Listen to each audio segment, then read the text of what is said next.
Our subject this morning deals with the mystery of the human body.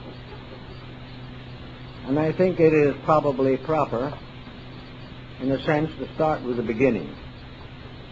In this case, we know that the physical body of the human being is sustained, developed, and unfolded by the use of available physical energies. Our body is composed of practically every element that we know exists and others that we do not know. We realize also that, as Plotinus described it, we come into a world in which most of the elements necessary for health and integration are already polluted before they are built into our own organisms. We breathe in pollution with the first breath of life. We find pollution present in the body of the mother, pollution that cannot be entirely avoided. The parent has to live upon the food products, upon the environmental pressures of the world. And these are all involved in the production, maintenance, and growth of each individual. Thus we come into a physical world that is full of problems. And we come into a physical body that is full of problems. This point seems to have been generally neglected in the consideration of man and his environment. We realize that the deficiencies in chemistry, in all the processes of nutrition, all these deficiencies not only affect the body, but condition the person inhabiting that body. We do not come into a beautiful physical purity because this purity does not exist in the physical world.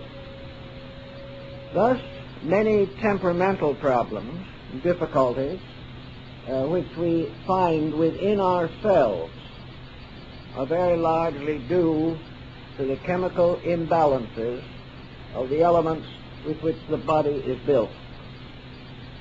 We have, therefore, not only to fight against the pressures of many forces around us that we do not admire, but we are required to adjust to the conditioning influence of these processes within ourselves.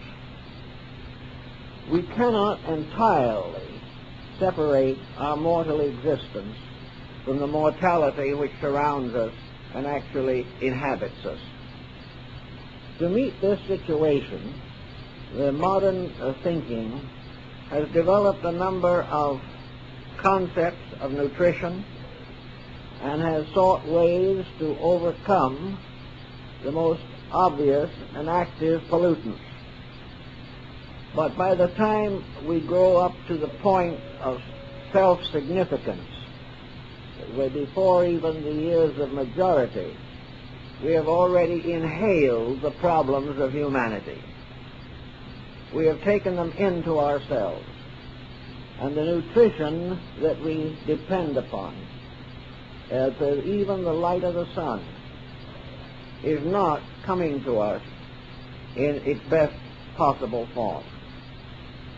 Due to this conditioning, we find that various imbalances, deprivations of essential materials, have a direct effect upon our emotions, upon our thoughts, and upon our professions, trades, and attitudes. We know that the basic discomforts of the body result in discomforts of thought and feeling. And we discover pressures within ourselves which we do not know how to explain. We do not know how to trace them for the most part. but they come out upon us and through us as dispositions, as attitudes, as allegiances, as loyalties and disloyalties. In other words, the human being in the body is not comfortable. Recognizing this inevitable fact, each individual is confronted with the problem of recognizing the sources of attitudes which he may believe to arise from the deepest parts of himself. They do not necessarily have this origin. And even if the basic instincts and intuitions do come from within the individual, they must pass through a partly corrupted body in order to come into manifestation.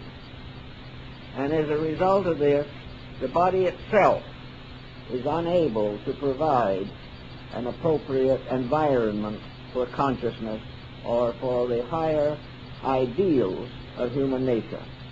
Corruption always lowers thresholds.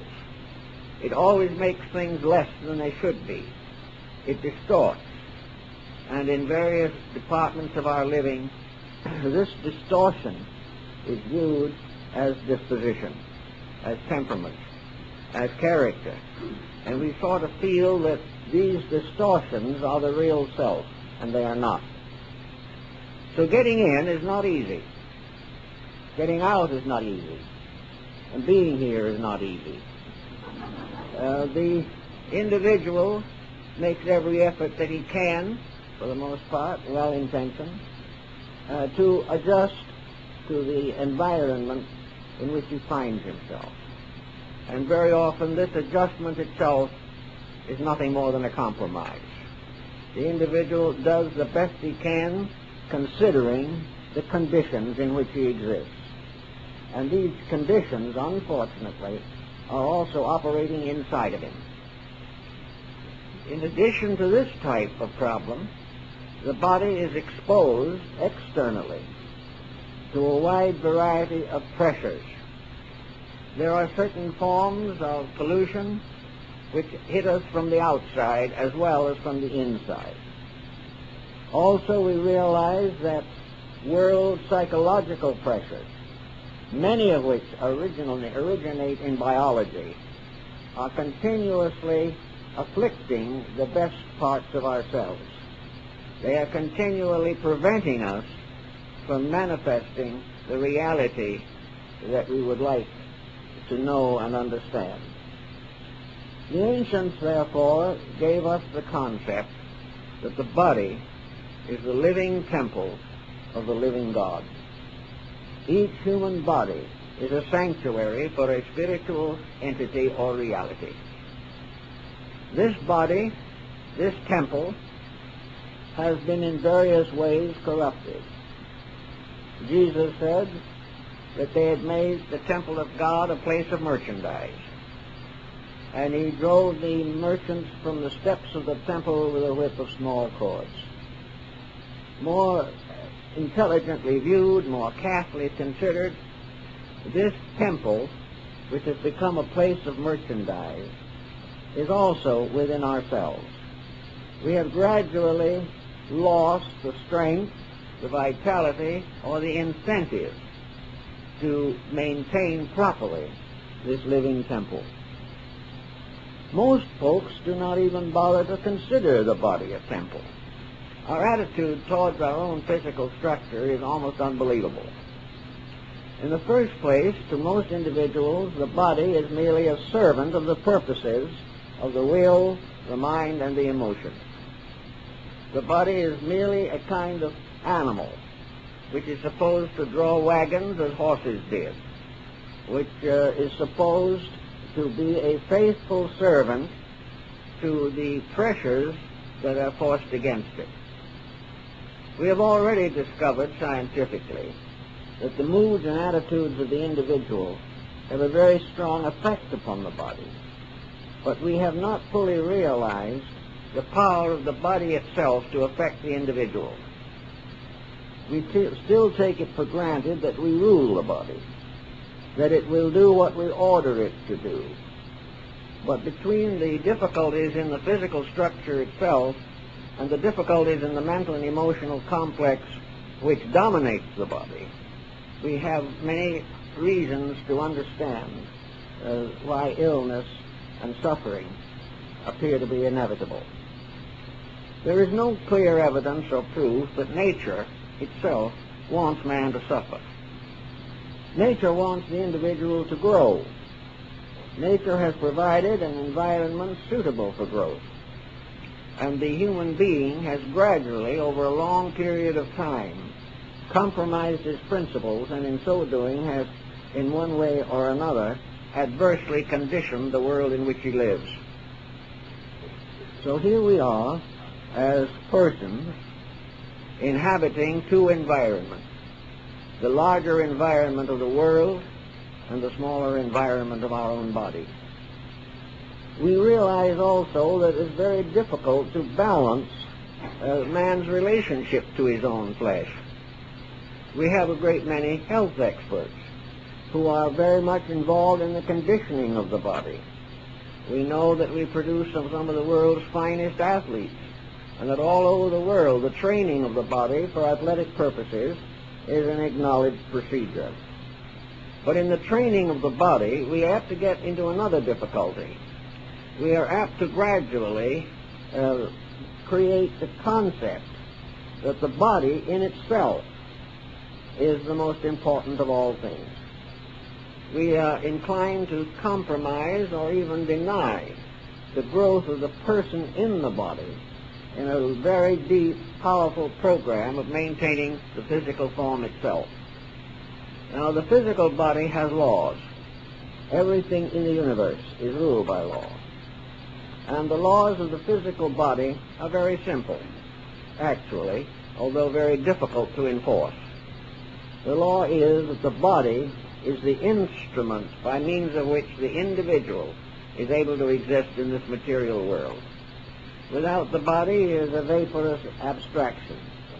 Without the body, he has no means of making the contacts with the material world around him, which are necessary to the expression of his inner life or the development of his character. So we have to be a little watchful of those who give the body too much catering. It is not really good for the body to be spoiled by indulgence any more than it is good for it to be impoverished by various forms of deprivation. The body has its own rules. The body is a useful servant, but not a good taskmaster. It is very important to us, but its very importance depends upon its normalcy. Now we have in the world what we might call the good life. This good life is very largely lived at the expense of health. It is a means of indulgence of appetites. Now, appetites actually do not originate in the body itself. They are conferred upon it. But in the gratification of the emotional and psychical appetites, the individual may destroy the body, or make it continually more infirm and incapable of giving its proper cooperation to the inner life which inhabits it. So the care of the body requires a kind of agricultural outlook in which it must be provided with everything necessary, but that if it is overindulged, it in turn gradually develops a kind of tyranny which is given to it by the emotional and mental ambitions of the owner thereof. Going a little further into this situation, we come upon natural protections by which the body seeks to restore itself. The body is a tremendously complicated mechanism, but in the process of its development through millions of years, it has also built strong defense mechanisms. These mechanisms, to function, however, must be given the cooperation of the person inhabiting it. Therefore, we know from sad experience that what we might term the simple life is the best for the body. It is proper for it to receive nutrition. It is proper for it to receive exercise. It is proper for it to practice a proper hygiene. But in all things, we treat the body as a faithful friend. And if we spoil a friendship, we are in trouble. In the course of time, appetites arising in the emotional nature of the individual have come to practically control the attitude of the mind toward the body. On the one hand, there is a complete ignorance. The body simply is there, it's ours, and when we can do with it as we please, and it must either cooperate or we consider the body to be at fault. Actually, it is impossible for a body governed by natural law to work in harmony with a mind or emotion that is violating natural law. So the conflict between the natural needs of the body and the artificial activities of the individual, this conflict is bound to result in bad health. Now, the body being inferior to the being inhabiting it can be and often is seriously endangered by our way of life. The body needs a proper environment. And in our present intense scientific industrialism, the body of the individual is sacrificed to external factors that are themselves not necessarily valid. The body is expected to perform all kinds of labors. It is brought under the control of an economic theory in which people employ the body rather than the person in it. And if the body fails, the abilities of the person are rejected. If we live in a world in which most of human activity is devoted to a single purpose, and that is economic maintenance, the body is going to be one of the primary victims. It is not intended to be so treated. It is not intended to work deep under the earth, hour after hour, year after year. It is not intended to be locked into an industrial situation in which there is no incentive for the development of the person in the body. This person becomes merely a servant of a world economic institution. And as a result of that, in turn, the body suffers and gradually falls into a variety of infirmities. So the prudent life is one in which there is a reasonable distribution of efforts, where the body is cared for by proper recreation, relaxation, and rest and nutrition. And the person in the body is enabled to have a form, a material structure that gives opportunity for the expression of its over-self, or the divine in man. Materialism is very largely involved in this complex, inasmuch as materialism estimates the value of a complete human being in terms of his economic productivity. He is here not to be a person, but to maintain an ever-expanding system of world industry. This industry takes the person away from the natural habits of life, deprives him in many instances of the proper emotional integration in his home, in his business, everywhere that he functions. He is gradually being locked into a kind of life that is now governed largely by computerization. All this means sickness. It means trouble.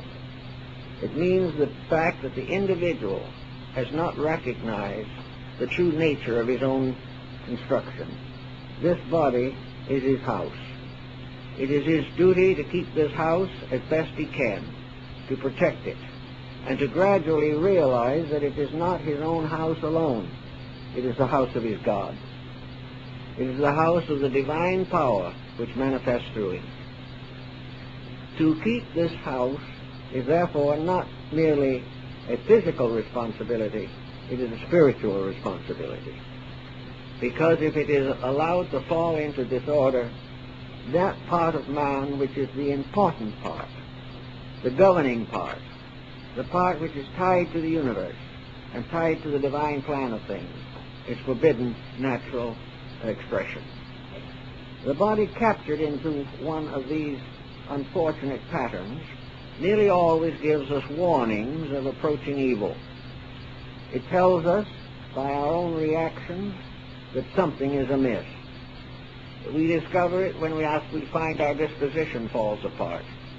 We find it when we observe that jealousies and all kinds of competitive attitudes make life very difficult. Another phase of the body is that it is by nature equipped to combat nearly all of the diseases which commonly affect the flesh.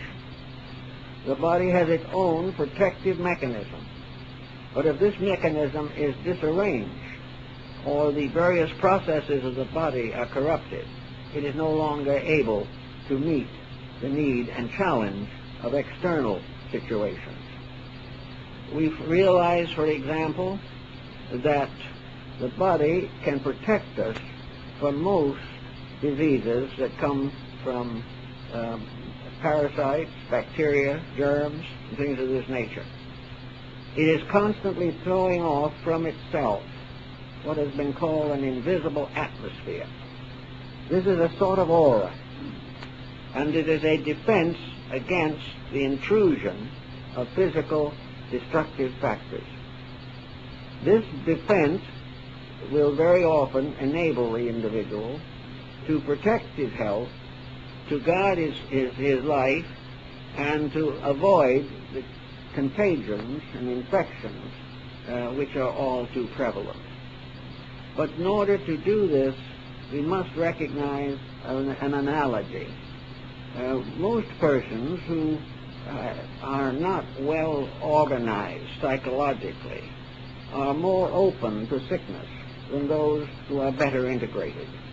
The reason being obvious, that the well-integrated person inhabiting the body is a benefactor.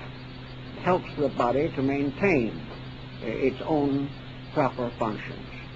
When the inner life becomes disturbed, it reacts upon the body, lowering resistance to the dangers of internal corruption and also from environmental contagions and infections. The magnetic field of the body does give us a kind of invisible perspiration. It is an invisible kind of fur which covers the body.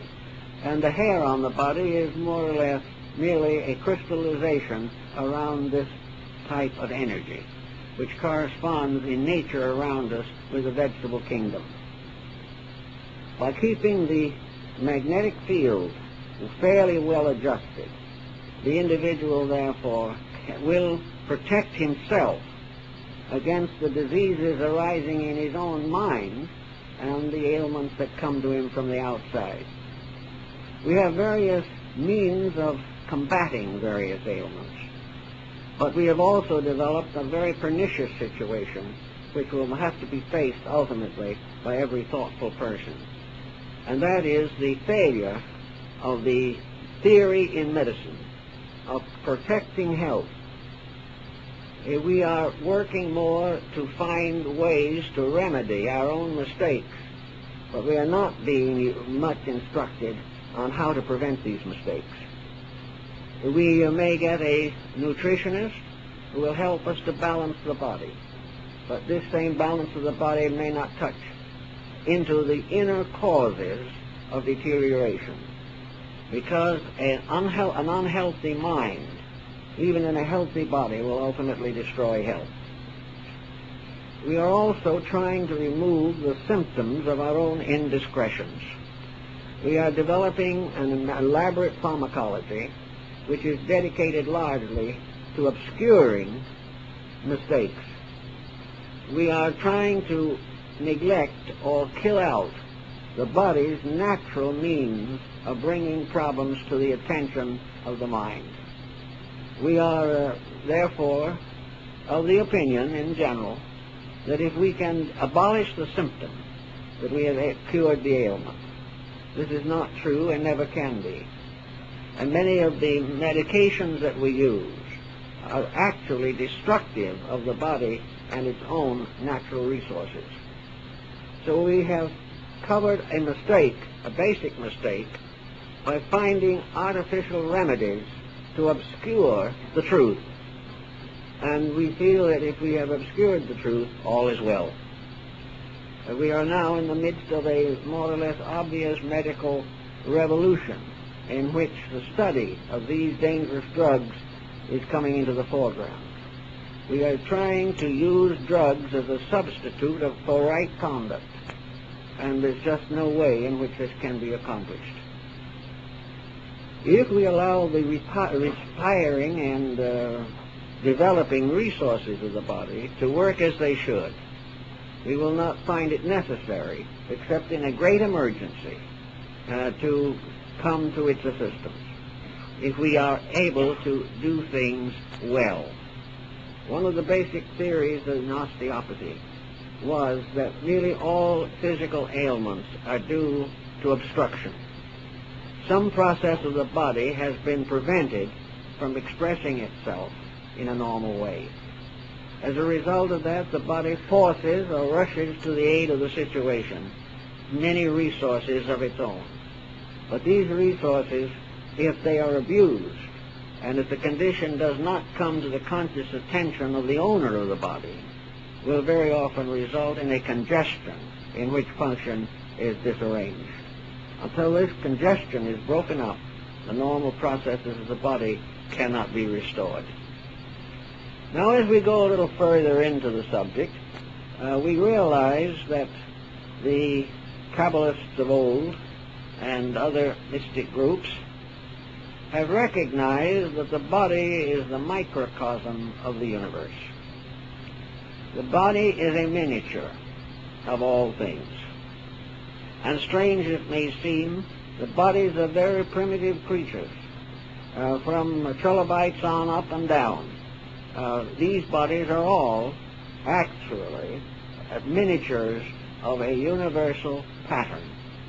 They are all the small archetypal, architectural forms by which the complete geometry of space is epitomized into one small area. And always these natural forms take universal mathematical, geometrical structure. We know this in science. We know that mathematics and geometry are the great keys to universal order, and they are nowhere more evident than in the physical body. Among those who worked very hard in the early days to understand this were, remarkably enough, not scientists but artists. Artists were the first to really contemplate the body. To them, the human form was one of the most beautiful structures that nature has produced. And in studying this structure, the artist, in an effort to transfer it to canvas or to paper or to carve it in stone or marble, had to become keenly aware of the substructure of the body. He realized that he could not simply copy the surface. When he did, the work was superficial and inadequate. So we are indebted to people like Albert Dürer, Michelangelo, Leonardo da Vinci, for the careful study of body structure. Out of this study came patterns like the dynamic symmetry. We found gradually the whole system of Pythagorean mathematics caught and captured and held in the bodily structure. We began to recognize that the measurements of the body were highly significant. And among the early medieval Kabbalists, there was a system of analysis of character by carefully measuring the relationships between structure in the body.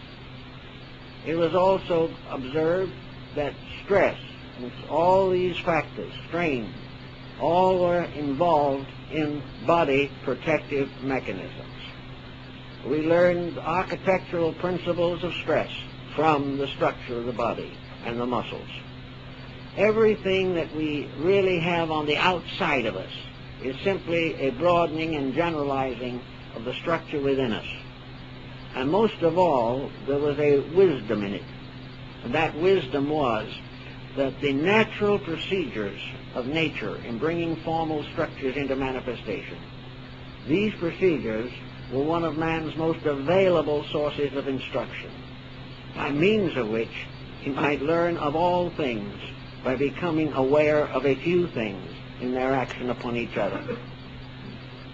In the same sense, therefore, the body gradually becomes analogous to the great cathedral. The great cathedral was a masterpiece of human engineering, but the human body is a masterpiece of divine engineering. And no rule that is going to stand in nature around us or in man's achievements can go contrary to the rules governing the creation of the physical form. The physical form was not really physical in origin. It was physical by extension. It is a body built by energy around an invisible core. And these energies flowing out of their own vitality enable this body to become a manifestation of themselves. The whole divine plan is revealed through man. In another analogy, we can go to some of the old Rosicrucian concepts of the 17th century, by means of which it was clearly indicated that the body was the small book. There were three great books upon which man could depend for honest information. In the Rosicrucian mysteries, the first of these was the Holy Scripture, the book of the prophets, the book of the Messianic dispensation, the book of the way of life within morality, integrity, and beauty. The second great manifestation, the great book, was the universe, in which man, by gradually exploring the infinite resources of space around him, and gradually becoming aware of the laws moving inevitably and immutably through this space, the individual, by the study of the universe, the created composite body of all things, could come to better understand the Creator, and finally, by downgrading a little bit, in a sense, its perspective, it could come finally to the realization that man himself was the third book. The man himself was the miniature in which things vast and impenetrable might become more obvious, more simple, and more direct to our attention. It is not so easy to fathom the mysteries of deity or the Holy Scriptures. It is not within everyone's capacity to understand the universe and all of its mysterious workings.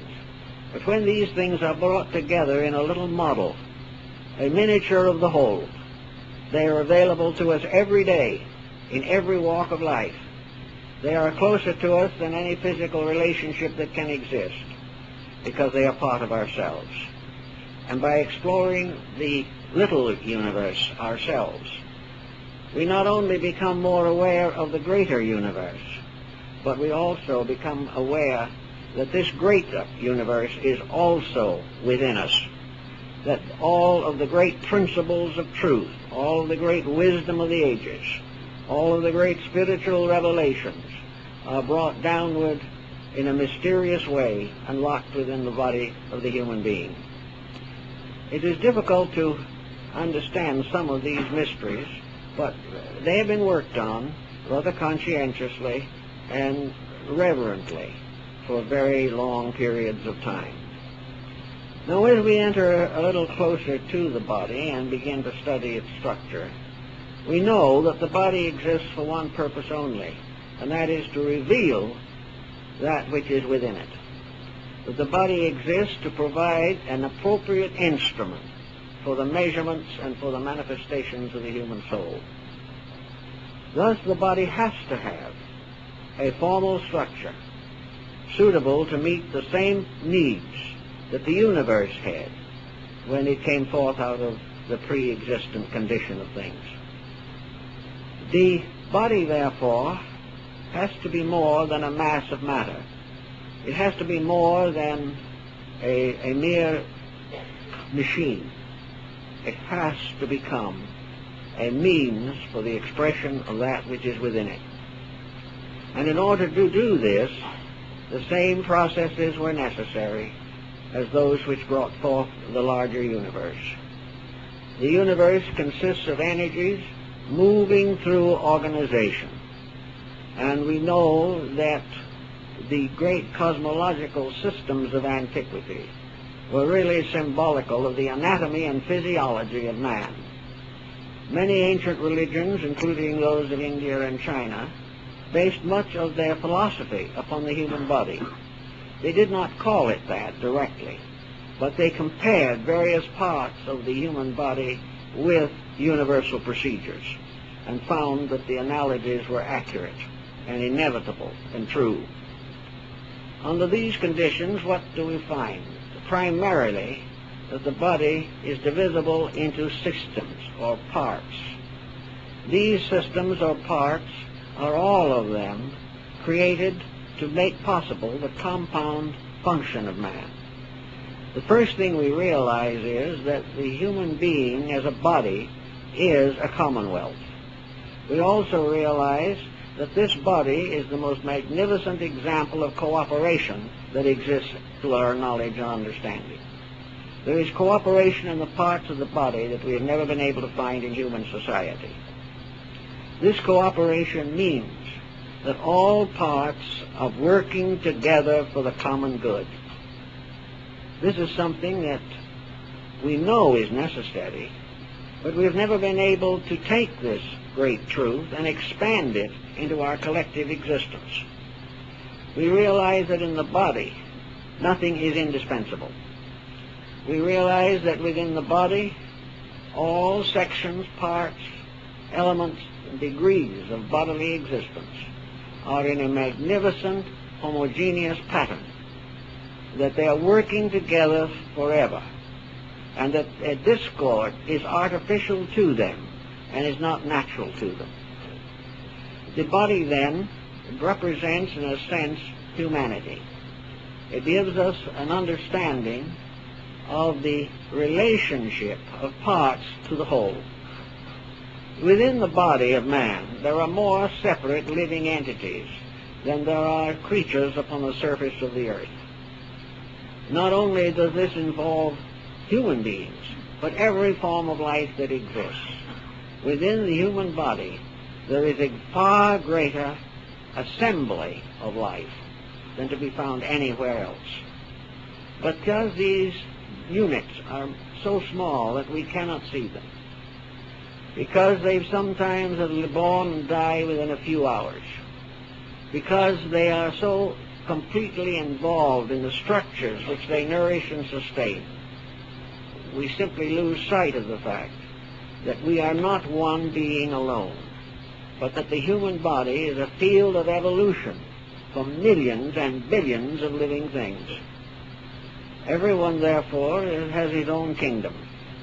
He has an empire over which he rules. And he can be a good ruler or he can be a tyrant. He can serve this body's needs properly, or he can use it to exploit its resources for the advancement of his ambitions or his own self-centeredness. If he does this, he is a bad governor. And as a bad governor, he will ultimately be deposed. And we see around us today in society where one tyrant after another loses power, where revolution after revolution upsets the earth, and where one tyranny is largely supplemented by another. But this is bad government, and it is contrary to the magnificent cooperation which makes up the human being himself.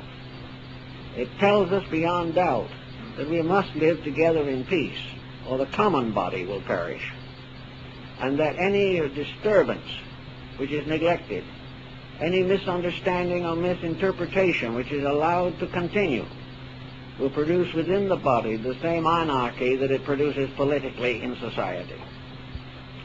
So we are our brother's keeper in a sense. We are certainly the keeper of the life that has been given to us. If we are God's in the making, it is time for us to make good our kingdom right here where it is.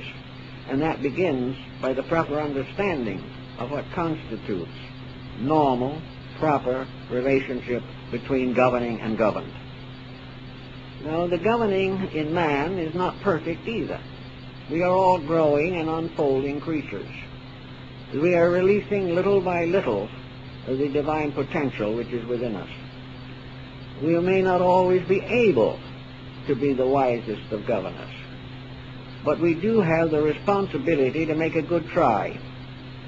We are responsible to be as nearly good rulers as possible. So we may say to ourselves, where do we find the guides? Where do we find the information necessary to help us to be good rulers? The Greeks believed that we could find it largely by consideration of living bodies and through autopsy, in which the inner structure is made known, which for a long time human beings failed to understand at all. It was not until the rise of Vesalius that the study of the human anatomy was more or less organized. And in this study we discovered that underneath the skin there is one of the most complex and magnificent structures that can possibly be imagined. And that all this structure is in a sense part of what is necessary to maintain the composite body. Without realizing this, we lose most of the significance of our own lives. And no one who has a fair study of anatomy and physiology and histology can deny that from these forms of learning we can find what keeps the body in order. But what we haven't done is to moralize on this. We have not recognized it as a symbol of the larger world in which we live. Now today we are in a great crisis in the world. We're a crisis in which we discover that the lack of cooperation, the lack of dedication, the lack of the realization that humanity is a body, and that this body is ensouled, and that the corruptions by which human beings relate to each other, these corruptions cause world sickness, just as they cause confusion within the body itself. As we go a little further into this problem, we also begin to estimate the various structures which are necessary to maintain a body. And we know that the three principal centers of the human body are very definitely a trinity, a triune administrative structure. Ourselves are like little villages along the shores of a great river, for the great arterial river that flows out of the heart is for the preservation and the healing of the nations. So we have the heart and its structure. Now the heart structure is a septenary, for within it, as we are told in the book of Genesis, the spirits of Elohim moved upon the surface of the deep. The heart has its own hierarchy. It has its own agencies. It has its own angels and archangels and powers and principalities. It is a tremendous, mysterious structure. And it has to be administered through an infinite concatenation of supporting functions and factors. The mystery of the heart is something that we really think very little about unless something goes wrong with it. And then, probably more than in any other type of ailment, a kind of fear sets in upon us. Because only under those conditions do we really begin to understand what the heart means. And it is only in the failure of civilization, in its own adjustments, that we finally come to understand what the failure of love means. That all things are primarily sustained by a power which has as its primary purpose the survival and preservation of all that lives. So even in the heart of the smallest creature or in some little vortex, which is equivalent to, in a primitive form, to the heart focus. We know that the part of man which is above the physical has its final pole and its final center in the body, in the apex of the left ventricle of the heart. Here it is the pacemaker. Here it is that mysterious thing which plays the melody of life. The heart is the basis of life, and the heart serves all life without discrimination. We may say it has its own internal discrimination, but it does not play favorites with any part of the body, but serves them all as the one power which gives them life and makes possible the continuance of their existence. So it is actually that which, in a sense, becomes the symbol or the presence of the divine in man. In the books of Hermes it is written that the eternal power placed itself in the mysterious pyramid of the heart, and that the pyramid in Giza was an ancient mathematical formula to represent the heart of life. The wonderful Septapana cave of initiation in Buddhism is the heart. And in mysticism, all illumination arises from the power that is seated in the heart. For illumination is life. And life, properly directed and normally expressed, is illumination. Now, the second great power of the human body is another factor. And this second factor is derived again from evolutionary processes. And this factor is the mind. And the mind is centered in the brain. And the brain is again one of the most marvelous symbolical instruments that we can possibly imagine. The brain is more or less constantly in action, and from it flows the river of life which we call the spinal cord, and in turn adds something else to the construction of the complete person. This something else that is added is the control of the body by the mind. It is through the mind that the person in the body is able to administer the life which is seated in the heart. Therefore, there has to be a complete cooperation between the heart and the mind. The heart gives the energy to the mind by which it lives, but the mind in turn has a function. The mind, in a sense, we might say, is an executive guarding and protecting the body. Now, the mind of the average individual is not exactly protective in all cases. There seems to be some problem arise here. We find that the mind is very much like an arrogant adolescent. The mind decides that it is running everything. It forgets the fact that if the heart stops for a minute, the empire of the mind falls apart. We do not realize probably adequately in our interrelationships with other things that the failure of love destroys thought. That once the mind is no longer cooperating, it is inevitably cutting itself off from its own supply. It has refused to recognize, as man refuses, that there is a divine power superior to thought. In Eastern philosophy, man is called Manas, the thinker. And the thinker is a very important part of this great economy. It is the thinker which would enable man to learn how to take care of his own body. It is the thinker that can give him dedications by means of which he takes the divine energy within him and uses it for the perfection of society. The mind also is capable of a gradual advancement of itself until through mysticism it is finally absorbed in illumination. And illumination itself is merely an aspect of the infinite divine love located in the heart. Actually, therefore, the mind becomes a kind of prime minister. The mind is there because without mental controls, the body cannot serve its purposes. From the mind to the brain, therefore, there must be an adequate link.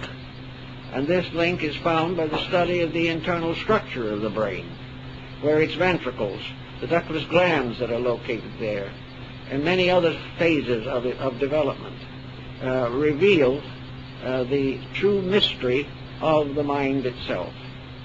For the mind is, as Aristotle says, is united to the body by an isthmus, this isthmus being the neck, which is the bridge between the mind and the body.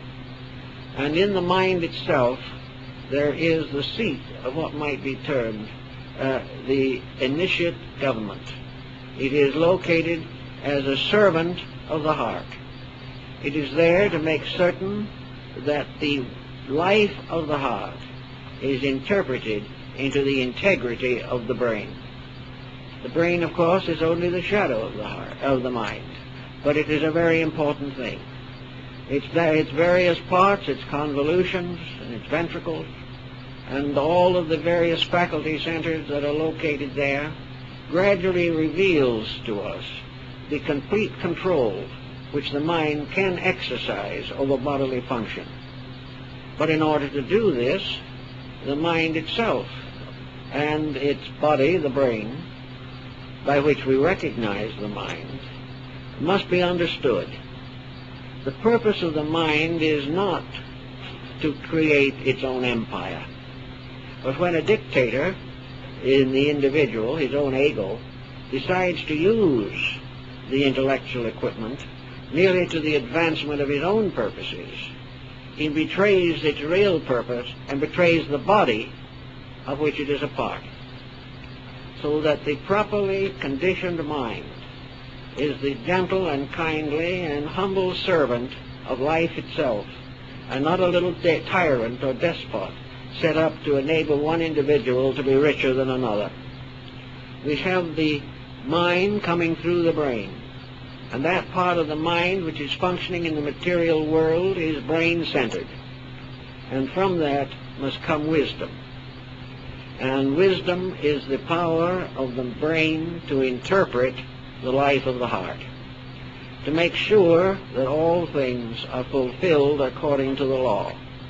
It is the property and purpose of the brain to so control the conduct of the body that no discord can arise therein, nor can there be any discord between the individual brain and its mind background and any other brain anywhere in the world, because there is one universal mind, and when it is broken up into individualities, then these often become competitive.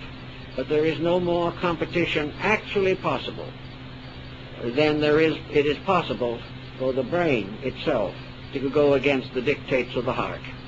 If it does so, all is lost. The third great pole in the human body is the generative system. This is what has been placed here as what Plato calls the eighth power of the soul. This is the perpetuation of life. This is the means by means of which there is continuity. There is the fulfillment of a law for the providing of bodies to souls until their evolution in this plane of existence is finished. The generative power, therefore, to the ancients was always sacred, one of the most sacred of all powers. It was supposed to be founded in the power of the heart, which was infinite love life, supported, directed, controlled by the mind, which becomes, in a sense, the most direct factor in the reproductive structure. For the real drive of reproduction is located in the brain. The reproductive process, falling into abuse, falling into excess, becomes again an enemy just as serious as materialism is when it becomes the controlling power of the mind. The generative system perpetuates life. It creates the forms and bodies by means of which the invisible entities which come into manifestation find the open door into mortal life. When they come into this mortal life, they then call upon the other powers.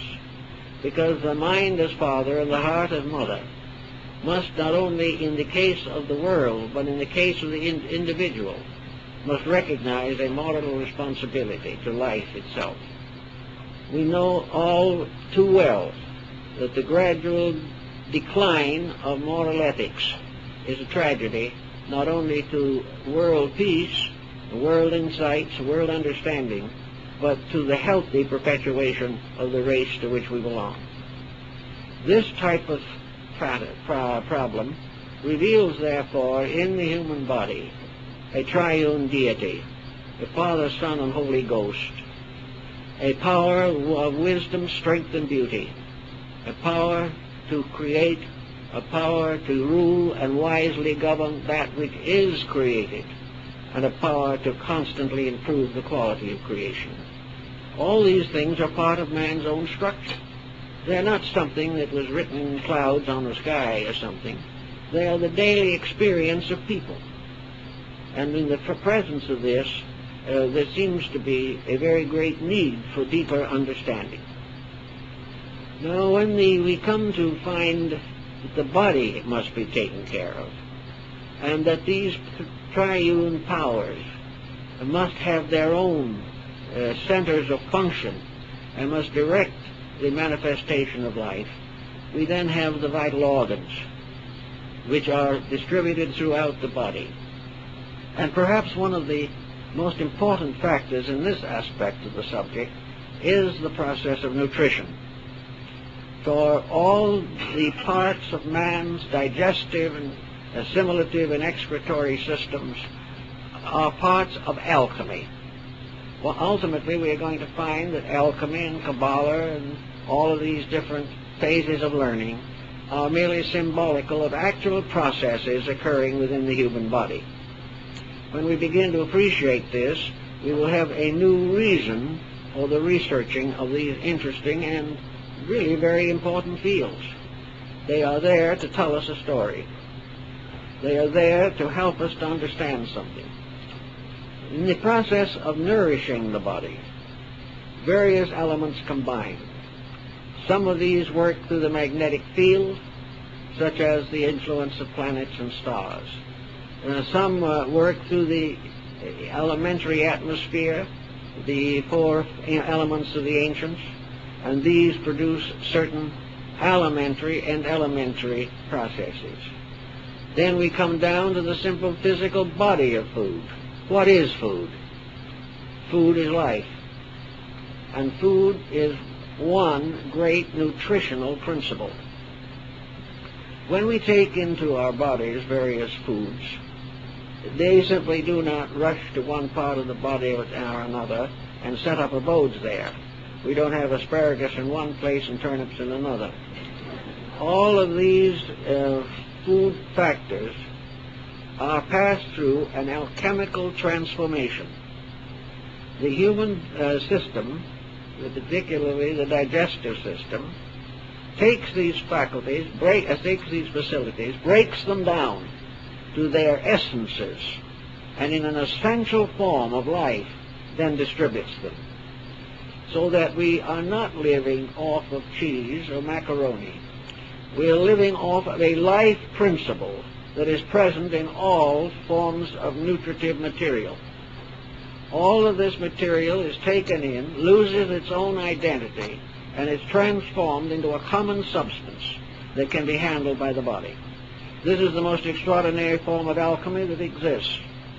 For in this case, it takes food, which constitutes base elements, and transfers or transforms these foods into the spiritual gold by which life is sustained. So this part of the problem is very, very essential and very important.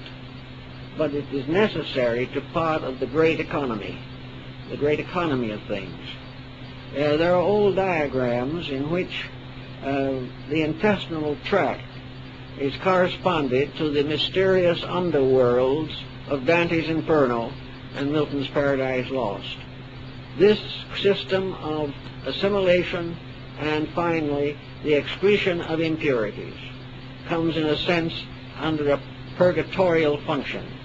It is a mysterious realm in which what is not useful is discarded. Discarded by a wisdom and skill that the human being could not personally apply, any more than he could control completely the function of his own heart. If we depended upon man to keep the heart beating, he would forget it sometime and die on the spot. But the control is in an area which he cannot dominate. He can influence it.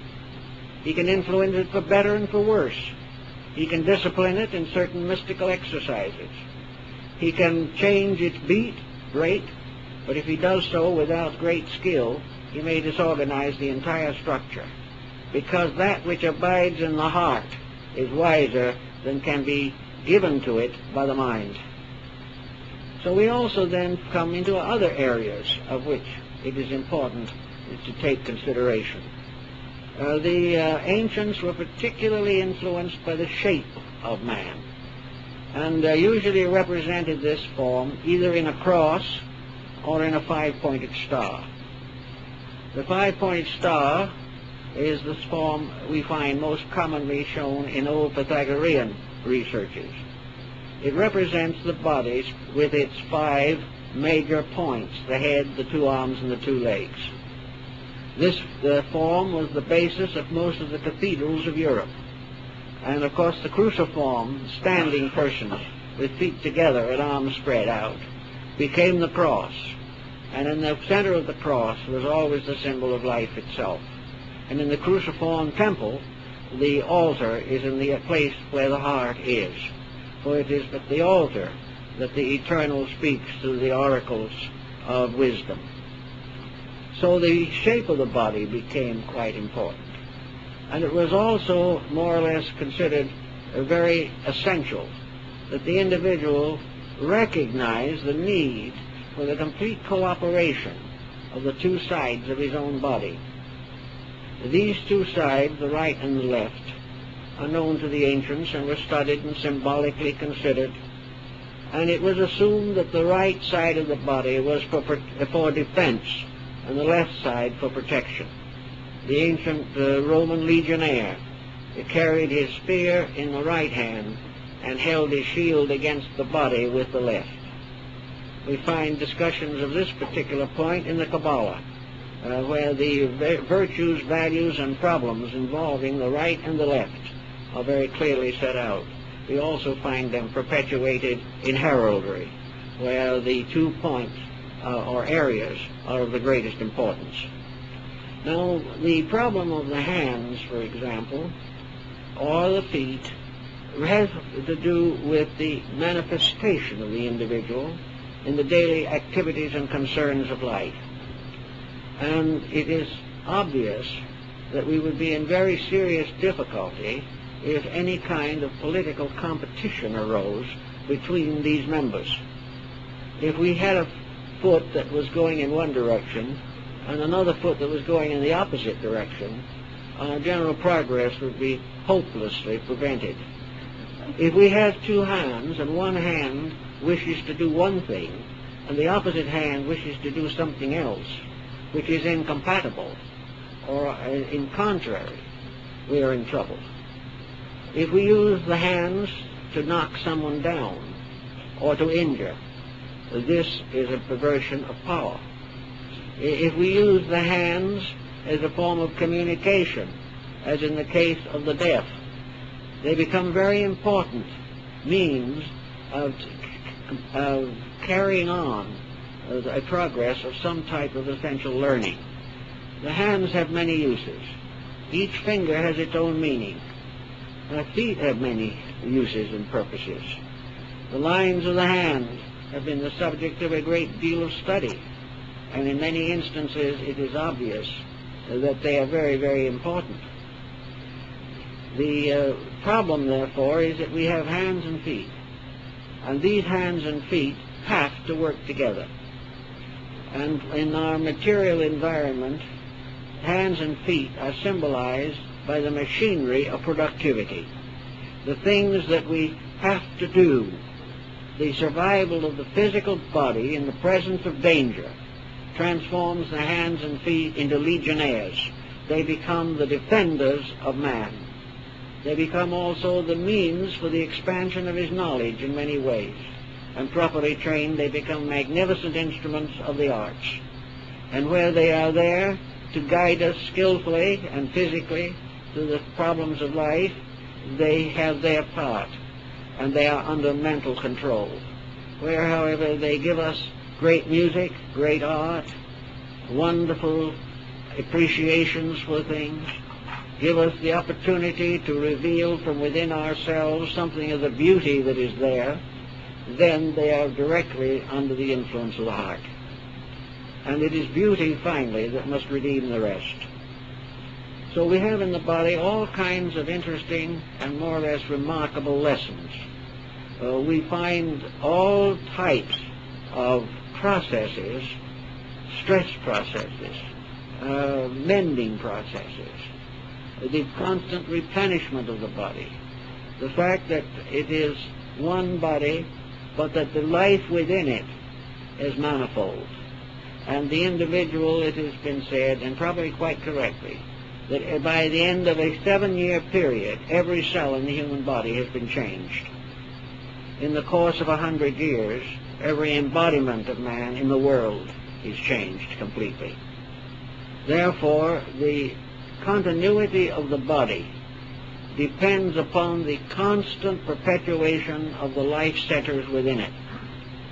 Blood must reproduce itself, or we must have leukemia. We must have reproduction of the cells in every bone, in every muscle, in every nerve, or the structure falls apart. And this is where the principle of generation becomes very important. For generation is not only the reproduction of the species, it is the reproduction of the life units within the individual. He has to be constantly rebuilding. And when the body ceases to rebuild, then life has passed its peak. We cannot continue and go on any further. Now, the body also contains the polarities of the sensory perceptions. These sensory perceptions in themselves are very important. Man, in his evolution over thousands, millions of years, has developed one by one the sensory perceptions as the environmental condition made them necessary. As soon as there was something to see, man could see it. As soon as there was something to hear, he could hear it. And every type of the sensory perception was geared to a purpose and to a value and to a need. Today, probably our most important sensory function is sight, which was the last to come to us and has been variously specialized in different kingdoms of nature. Sight to us is the ability to look out of a window. Now, actually, of course, we think we're looking out, but actually the sight factor is not in the eye, but in the brain. But sight has given us a tremendous area of educational opportunity. It has made possible for us to be observers of existence. It has made it possible for us to see what is going on around us. And then locked within the brain is another eye, the single eye, by which we see gradually what is going on within us. But at the moment, sight is largely located in the area of perception. But the brain has a faculty to balance this, and that is reflection. Everything seen stimulates interpretation, stimulates some form of moral, ethical, or spiritual truth. It makes it possible for us to observe both virtues and vices. It gives us the possibility to study the whole balance of nature. And by means of sight, the individual gains his greatest physical orientation, as far as he is capable of such orientation at the present time. But it is obvious that sight, as we know it, is not complete. It is also a known fact that the capacity of the brain has not yet been fully recognized. For the most part, we are thinking on the surface of the brain structure. But there is a dimension of depth to it, and the brain is capable of a vast improvement or a vast extension of its own powers. But at the present moment, sight it becomes almost a contact with the divine plan. We look around us and we see things, and we like some of them and we dislike others. We watch things created and beautiful. We watch things disintegrate and tear down and fail. These are all experiences of sight. But they are very important, because to see the environment in which we exist is to be aware of it more acutely than by any other faculty. And therefore it is the one great educator that we have among the sensory perceptions. It is the power to estimate. It builds into the brain mechanism the structure of discrimination, the structure of comparisons, and also it brings us in direct focus to the operations of cause and consequence. Cause and effect are probably more obvious to us through sight than through any other faculty that we possess. But all the faculties have their proper places and their proper endowments. Each one has a message. Each one is a messenger. Actually, we have given comparatively little attention to the evolution of sensory perceptions. We take them all for granted. We do not realize that they can be greatly improved. We do not try to balance them. We do not try to create a powerful cooperation between them. We simply accept them and are very little mindful of them unless they fail us. Then we suddenly find that some phase of life has been slowly taken away from us. So the sight centers, the sensory perceptions, and all these contacts are in a way the way in which the person becomes oriented, because the person becomes aware of things. Now, when the moment the five senses operate together and awareness is established, everything then depends upon the function of the mental coordinator, because things seen can be nullified by attitudes. That which might in itself be important is disregarded by an indifferent mental mechanism. That which to the mind is not important can gain strange importance in the sensory perceptions, and sometimes this results in an extension of knowledge. But in all these different areas, the sensory perceptions have to be refined. They also have to be improved, and they must be brought into a cooperative relationship. Whereas today, no matter how many people look at the same thing, it looks different to all of them. This is due to limitations within the individual. And these limitations are artificial, because in reality, all things seen are the same when seen by all people. But immediately the sight factor itself is compromised by ulterior mental attitudes, so that we lose a great part of the virtue of these various sensory perceptions that have been so carefully and wisely developed.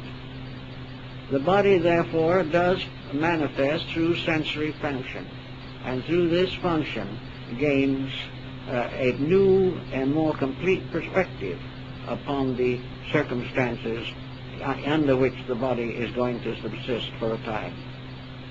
All this together and very, very much more brings us to the final realization that this body is indeed a sacred thing, that it has been given to us for a reason, for a purpose. It has been bestowed upon us that we might grow, that we might improve, that we might strengthen our resolutions, and that most of all we should be true to it, not to cater to it, but to preserve it in the best normal way that we can. In so doing, we will protect our own mental and emotional normalcy. For when the body is in pain and suffering, when irritation affects us, when we are debilitated or run down or in some way suffer from wrong nutrition, our whole capacity to live is impaired. It is very important, therefore, to recognize that we must bring the body into a cooperative relationship with life. And this, in a sense, is almost impossible unless we recognize the sacred factor, unless we realize that we are the living temples of the living God. We cannot perhaps have the courage or the strength to do as we should with the body. Also, it will help us, if we have this attitude, to realize that the divine will that is in the sanctum sanctorum of the temple, that is in the mysterious symbol above the high altar, that the divine will is instructing us, and that its revelations are coming to us through this body, and that this body, therefore, is indeed a truly sacred thing, that it is something that we should understand, that we should really come into harmony with, and that we should use it as it was intended. Now, there is no doubt in the world that while we are in the material world, part of our bodily function has to be related to material things. It is here, however, that which is above the material must come through into the material, or our civilization can never survive. That which we give to the world from within ourselves must become, in part at least, what the world will become. And in these times when everything seems so extremely difficult, we have two consolations that we learn from the Bible, from the body. One is that there is with us at all times an available instruction in realities. We are forever in the presence of the thing as it is, whether we interpret it so or not. Whether we are able to live with it or not depends upon our own attitude towards the reality itself. If then, instead of going around this world as sort of little autocrats run by the mind, we could become the humble servants of the divine ruled by the heart.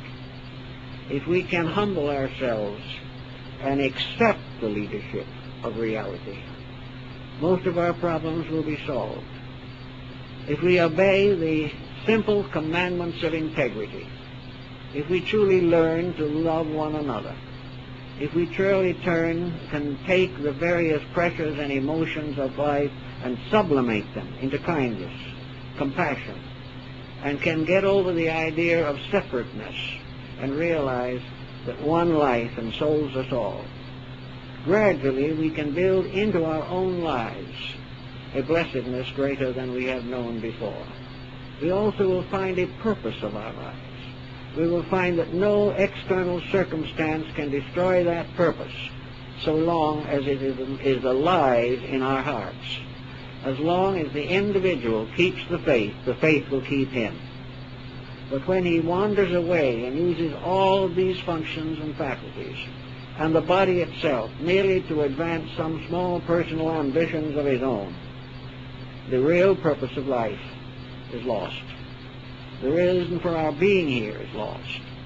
And we also build a barrier, because it seems to the average person that the ideals that he has, the dreams that he has, the hopes that he has, all these are frustrated by conditions around him.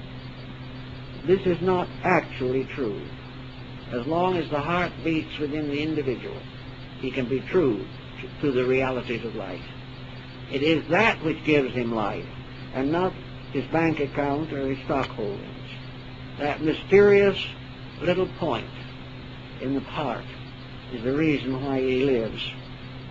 And if he serves that mysterious point, it will be the reason why he experiences security in a troubled world.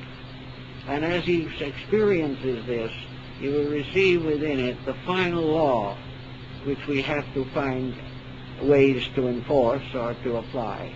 And that is that the gradual unfoldment of the spiritual mystery within the heart overcomes the separateness of life.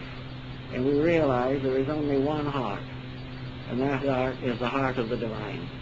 And that all other things, everywhere, that pulse is beating, simply because there is God in everything. And to understand that and to live according to it will overcome most of the discouragements due to a world that does not understand. We have the right to understand the world, even though it never understands us. Thank you.